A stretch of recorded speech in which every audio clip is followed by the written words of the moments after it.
the holy grail to making clean, crisp, healed microblading strokes. Hey, welcome back to my studio. Welcome to Brow Tap. This channel is for beauty artists, PMU artists, microblading artists who are ready to take their business to their next level, to improve their skills, make more money, and just create a successful business for themselves. I'm Alex, your host, a microblading artist, business owner, product creator, and online educator, and I'm here to help you do the same thing. So, the holy grail to creating crisp, clean, beautifully healed results, it is your 3-point stretch. So when I am teaching students, when I have students reach back out to me after their courses, when I'm just chatting with people online about their struggles with getting those crisp, clean, healed results, a lot of times it has nothing to do with the actual stroke that they're creating. They are creating beautiful strokes. Especially if you look at like their practice pads where the stretch is not as important because it is a practice pad. It doesn't exactly mimic client skin. They are hitting the speed. They're hitting the angle. They're hitting the depth. And if you're unsure of these 3 keys, please go watch the last video. I went over all those 3 important keys to making crisp, clean, healed results.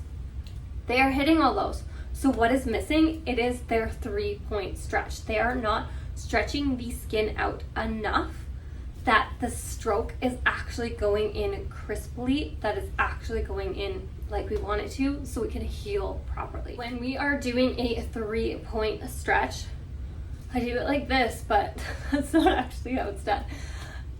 I'm going to show you how it's done, I promise. Okay, so when we're doing a 3-point stretch, we want to stretch the skin to its like fullest, and then we want to stretch it a little bit more. That's how we make sure it is stretched to the limit, to the most it can be stretched, so we can get the cleanest healed results of our having the skin stretched out to its limit makes following the 3 keys of microblading, speed, angle, and depth, so much easier because there is no movement in the skin. We've stretched it to a solid point that it makes those 3 keys so much easier. So when we put all of that together, making crisp, clean, healed, beautiful strokes is quite easy when you combine all 4 of those. That being said, we take the skin and we stretch it to its limits, and then we stretch it again. For our older clients, we need to stretch it even more, and you may need to really stretch and then re-stretch. You may even need to kind of stretch or open out wrinkles as well. Don't be afraid to do it. Don't be afraid to get in there. Stretch as much as you can and then stretch it some more. That being said, we need to stretch. Yes, we have our gloves on, but if you have long nails, you may have to create microblading nails. So I'm right-handed, so my dominant hand would be my right hand. This would be the hand that I'm actually holding my microblade with. So I'm going to be making my stretch with my left hand, but also my pinky of my right hand. And yes, there are other ways to do this. I'm going to show you a couple different stretch positions, but the main ones are going to be your non-dominant index finger and thumb, and then your dominant pinky. So a microblading fingernail situation might be that these 3 nails, you get them shorter than the rest, because if they are too long, and it's okay, you can have a little bit, like, I don't know if you can see, I'll show you a video after. My nail is not super short, but if it was longer than this, I probably wouldn't be able to actually stretch the way I want it to. So that's something that will come with experience and how you feel, but we may have to have shorter nails, or at least on 3 of our nails.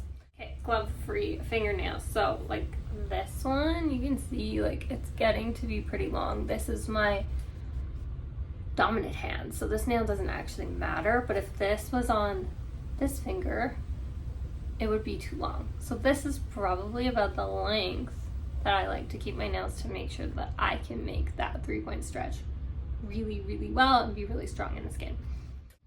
Your 3-point stretch. So muscle memory is so key when creating strokes in our client's skin, when working with our client's skin. We want our muscles to be able to do the work for us without even thinking about it. So that is why practice pads are amazing. It gives you that feel, that flow, right? So when we make strokes, we want to, of course, make our strokes with this hand, but we don't want to just leave this hand flying around, right? We actually need this hand when we are microblading. So we want to give it something to do while we're practicing as well.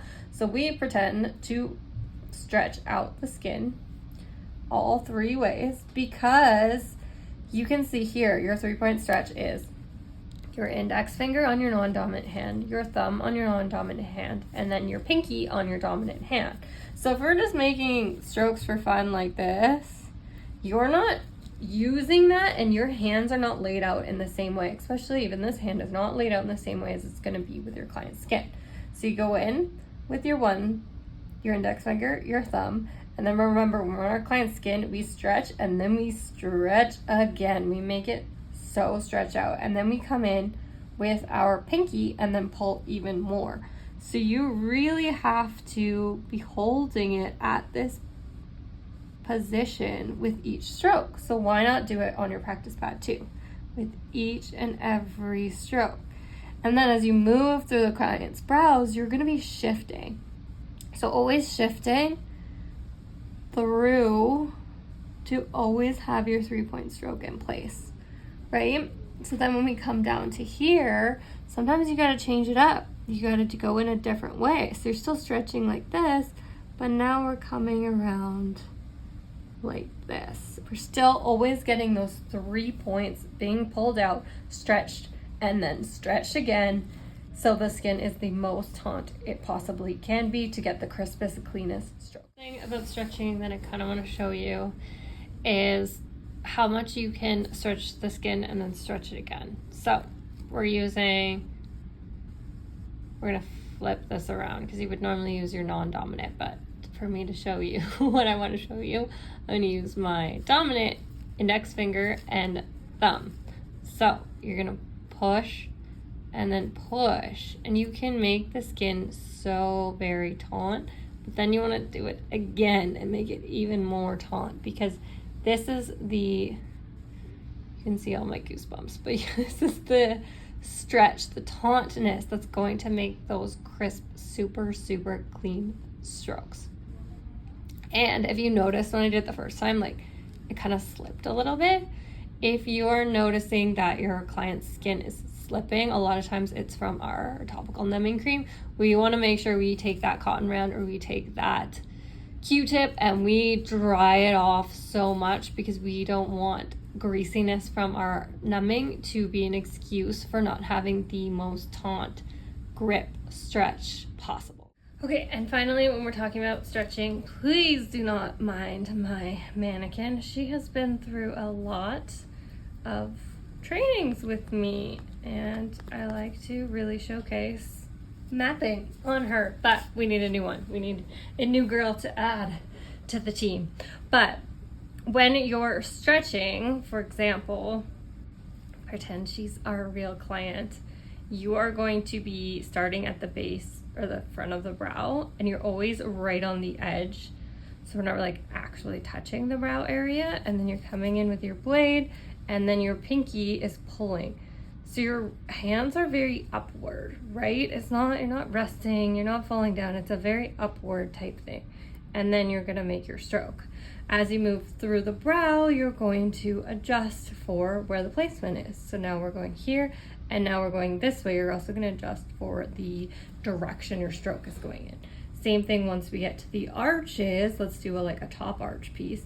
We really want to pull here because the skin starts to get a little more saggy, a little looser as we get this way, because the skin is a little bit thinner. So we're going to pull in this direction, coming upward. And now remember, with microblading always, you can get up and move around. So I'm not getting up right now because of the camera angle, but I'm moving to the side. My chair is rolling. So from here, now we're stretching this way and then coming down this way. So you're always stretching open wide, and then your pinky's always pulling in the direction that you're pulling the blade. Now you can sometimes use different fingers if you need to. Sometimes I'll use this finger if I really need it, or if I need an even extra stretch, I'll pull that in too. So you can adjust as you need to, But make sure you're stretching and then you're stretching again, and make sure when you're practicing that you are doing these movements, because muscle memory is a real thing. Once you get on a client, it will be more natural. That's it. Stretch and then stretch again. You want that skin to be so taut. You want no movement in the skin. When you combine an amazing 3-point stretch with speed, angle, and depth, you are going to get the crispest, cleanest, healed microblading strokes. Please hit like and subscribe. I put out new videos once a week. I'll see you then.